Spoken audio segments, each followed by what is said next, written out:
ప్రభునందు ప్రియులకు యేసుక్రీస్తు నామములు శుభములు తెలియజేయుచున్నాం. ఈ దినము హెబ్రోన్ క్యాలెండర్ వాగ్దానము. నా రక్షణకు కారణభూతుడగు దేవుడు ఆయనే నా కీర్తనకాస్పదము. యెషయా గ్రంథము 12వ అధ్యాయము 2వ చరణంలో దేవుడు ఈ మాటలు తెలియజేస్తున్నాడు. రక్షణ యెహోవా ఆధీనమని బైబిల్ సెలవిస్తుంది.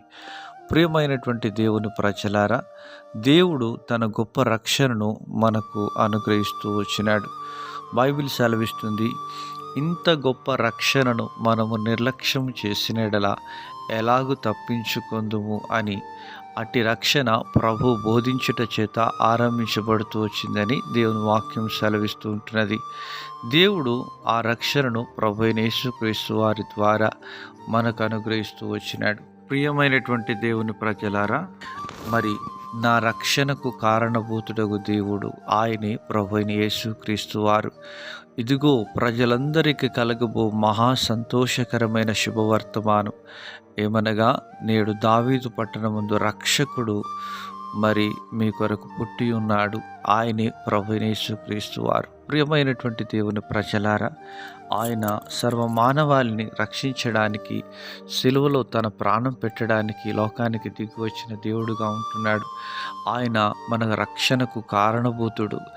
ఆయన నీ కొరకు నా కొరకు సిలువలో తన ప్రాణం అర్పించి రక్తమును కార్చి ఆయన క్రయమును చెల్లించిన దేవుడు. ఆయన విశ్వసించిన బిడ్డలందరినీ కూడా ఆయన రక్షించి నిత్య జీవానికి నడిపించే ఆ గొప్ప దేవుడుగా ఉంటున్నాడు.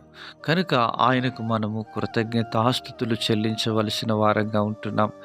మరి భక్తుడైనటువంటి దావీదు దేవుని గురించి ఆరాధిస్తున్నాడు. నా రక్షణకర్త అయినటువంటి దేవునికి ఎల్లప్పుడూ కృతజ్ఞతాస్తుతులు చెల్లించదనని ఆరాధిస్తూ ఉంటున్నాడు. ప్రియమైనటువంటి దేవుని ప్రజలారా, మరి మన యొక్క జీవితంలో ఆయన మనకు చాలిన దేవుడుగా ఉంటున్నాడు.